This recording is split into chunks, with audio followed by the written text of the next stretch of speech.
Hey, what's going on? Black Star teaches us everything we need to know about Regula Fidei and how a noble lie is just that. It's just a lie. X-Men tells us that old people are bitter and angry because old people. And also, the Butcher of Paris just got real. We're going to talk about that and some more comic books right after this wonderful intro.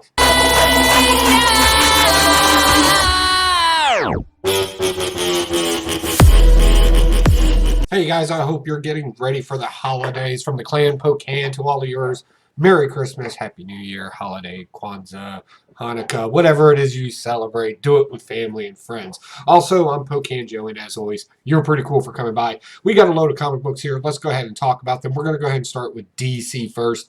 I'll be honest, all my picks this week have been kind of lackluster at best. And some of it is just like, as you'll see it. So this one may be a little harsher than some I've done in the past, believe it or not.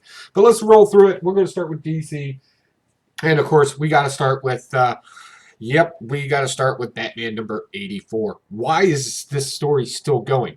Really, we just got a synopsis of everything that happened right before Batman 50, the wedding that didn't happen, that the New York Times spoiled, and all these little itsy bitsy things where all of a sudden it's supposed to make sense because of this book right here. This is just another fact that this was just a bad concept to begin with, and this is just horrible storytelling. It's legitimately just a flashback episode like you would see on network television. This is so bad.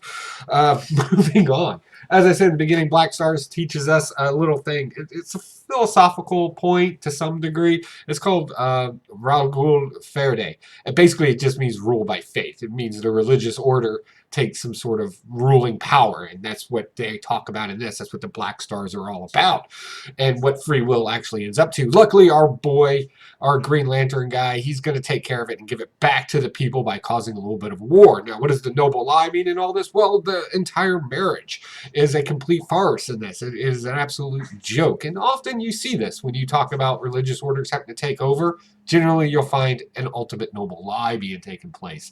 So, noble as it is, it's still lying at the end of the day. This was, and the sad thing is, I kind of like the story. Like this is probably the most interesting read, other than a few little nuancy things here. But all in all, this is a pretty good story.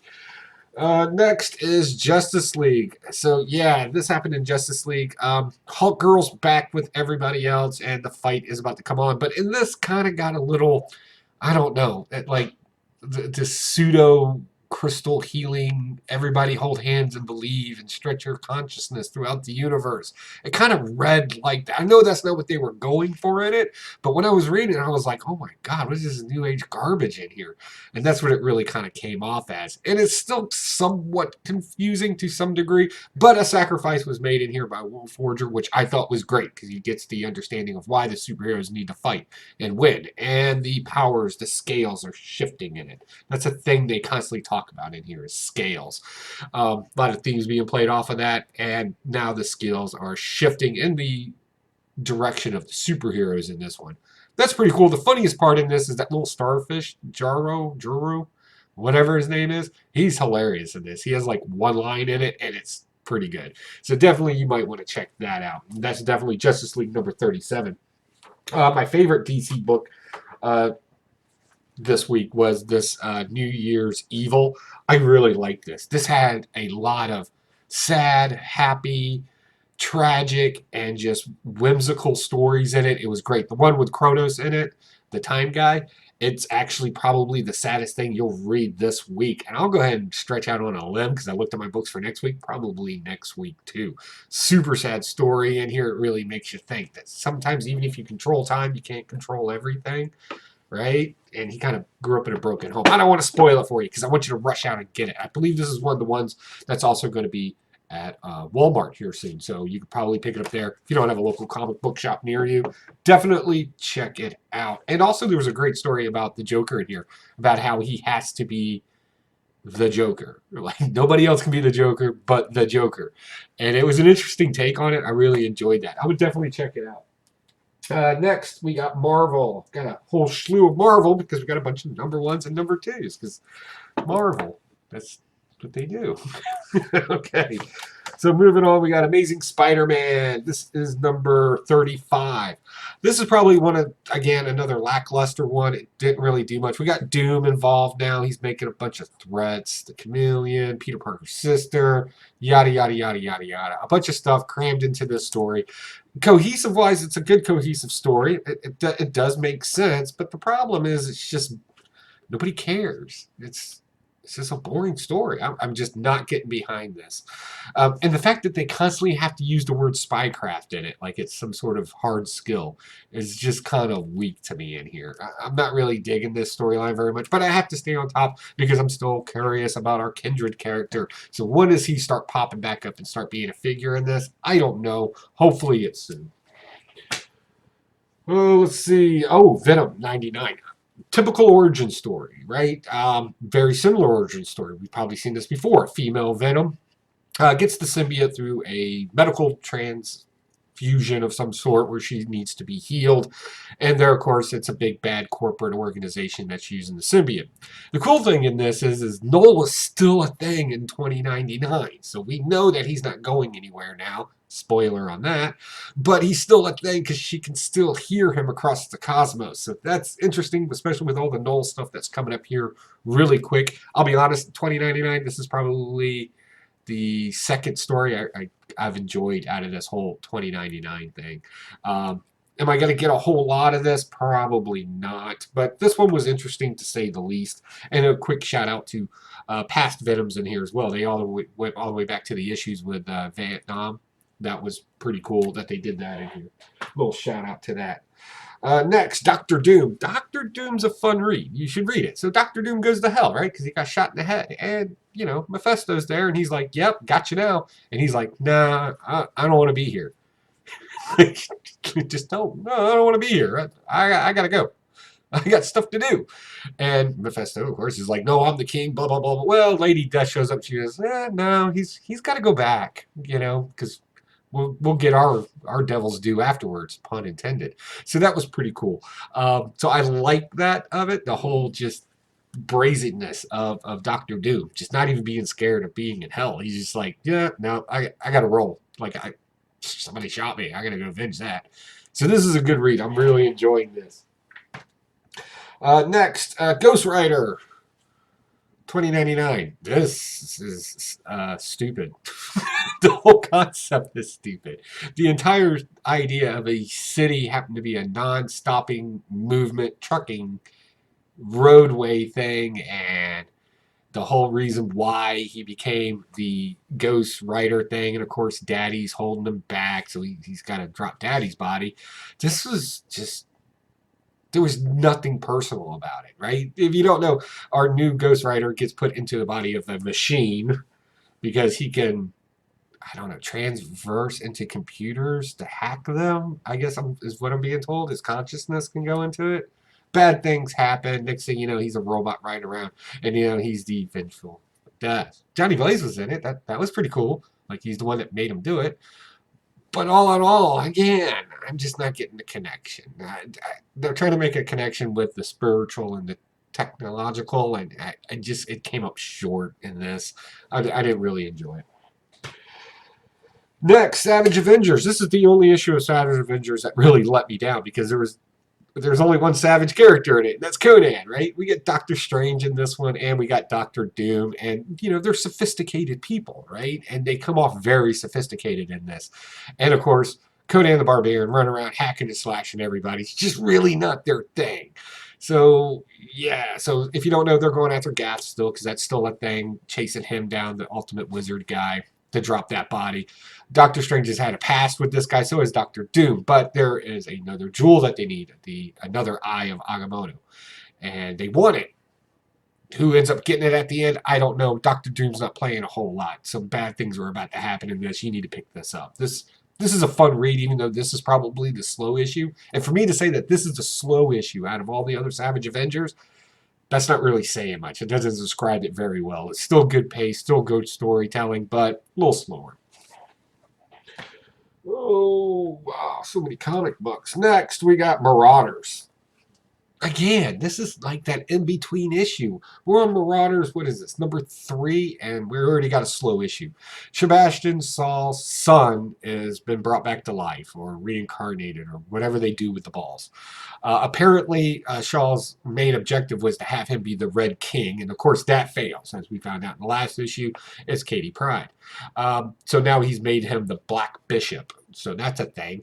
And basically, this is just him getting caught up on everything, on how things work and the plans and everything.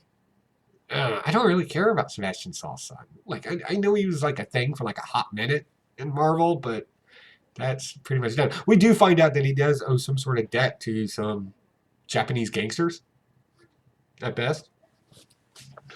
Moving on, we got X-Men. This was okay. This was a weird episode. Again, back to the beginning. We have some elderly ladies that apparently want to make the world, they're eco-terrorists at best, is the best way I can put it. And they really don't like the idea of the X-Men having their own hemp farm. So they travel through the portal to shut that stuff down because they want to be in charge of everything. And really, it's just old lady stuff. They're going to continue this too because they got away. Okay, good luck with that. All right, next, Fantastic Four. I enjoyed this one. This is that Annihilation Scourge deal. Fantastic Four got to go back to the negative zone, where at one point Johnny did a revolution to some degree, but was found unwanting to be their leader. So he kind of always felt let down that he let these people down. So now he's back, and now he's back on top because now he's saving everybody, and good things are happening. Fantastic Four. The cool thing was the evil Fantastic Four that was in here. They were kind of entertaining. It's always good to see a negative version of your heroes, just to kind of point out the idiosyncrasies of our superheroes. That was definitely done very well in here. And then we find out that they're not as close a family as you would normally think. And last but not least, I don't know where this book's going to go, but I went ahead and picked up Conan, Serpent Ward, #1. In this, we got Black Knight, we got Solomon Kane, a character you don't really see a whole lot in comic books nowadays. We got Conan in it, we got Moon Knight, and we got this young lady, I can't remember her name, I think it's Isabel or something like that. Anyway, they stretch the span of time, and there is a character who's bringing them all together to fight some sort of war. I'm going to go ahead and say some sort of serpent god of some sort. Probably. So that's pretty interesting and fun, but this was nothing more than an introduction issue where we're finding out about the heroes and who they are and where they're at in spans of time, with the narration, with the person dying in bed who's bringing them all together. There's your summary. It's weird, but all in all, I kind of want to see where this goes because these are some of your more obscure characters you don't really hear a whole lot about. Plus, all the hot stuff with Moon Knight right now just kind of drives that a little bit more. So we're going to see where that goes. Last but not least, we're going to hit our indies up, and that's going to be really simple since I only got 2. No, I did not get that Whitey book. I tried. I tried to order it online, tried to get it from a comic book shop. That just didn't happen. So I'm going to have to get that on a secondary market and pay stupid money because everybody's talking about it. But a book I did like was The Butcher of Paris. So it got real. It's based off of a real story. I didn't know this story myself, but basically Nazi Germans have taken over Paris at this point, and they're kind of running the Gestapo stuff. And a detective comes across a gruesome scene in a basement where bodies have been chopped up by a doctor that's represented in here.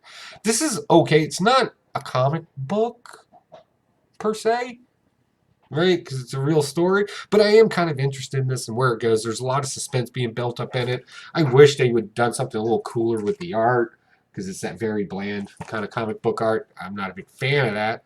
But yeah, World War II. Nazis dying, bad things happening to people. Yeah, I'll read that all day long. So we'll be picking up some more of that. And last but not least, I picked up Napoleon Dynamite #2. Why? Because I thought I liked #1, and apparently I did because I watched the video for it. So I did like it, but there was no sense in getting a second one. In this, we just get more rhetoric of introducing us to the various characters in here. Apparently a council member died, but everybody seems to be very focused on Pedro's election and how he needs to be impeached because he stuffed the ballot box. Apparently people think the word impeach means to kick out of office. They need to read definitions. It doesn't mean that. But regardless, it's okay. That's all I got for you. I could have done with or without it. There's some funny stuff in here. If you like Napoleon Dynamite, the movie of it, you might enjoy some of this. But even they kind of tear away from that every now and then. If I do pick up 3, which Napoleon Dynamite's brother is coming back and he's all gangstered up just because it's part 2 from the movie. And probably just to see the ridiculous of that and see where that goes. Other than that, I don't have any other comic books. But if you want to know if we're blasting or stashing these comic books and you want to partake in a conversation about these comic books, check us out at Blast or Stash at 10 p.m. Eastern Standard Time right here on YouTube. That's right, on YouTube. Imagine that. Myself and the Blaster Stash crew, we're going to go through our reads this week, give you a quick synopsis, what we thought of them, if anything interesting, if they were garbage. And we want to know your opinions too. So definitely swing in, live chat going on. Tell us what you read. We'll review that book if we read it. Not a problem. Also, what are some of the things we should read next week? I'm always up to grabbing something if I can get my hands on it and reading it. That's easy enough. Also, it looks like Ralphie the Drunk is going to be doing another video here soon where he's basically going to psychologically crap all over a superhero. So be on the lookout for that. If you haven't already, like and subscribe and all that other good stuff so you can get up to date when that first comes out. Other than that, folks, I got to get out of here. I got things to do. It's been a long week, and it looks like it's going to be a longer weekend. So I'll talk to you all soon. Bye.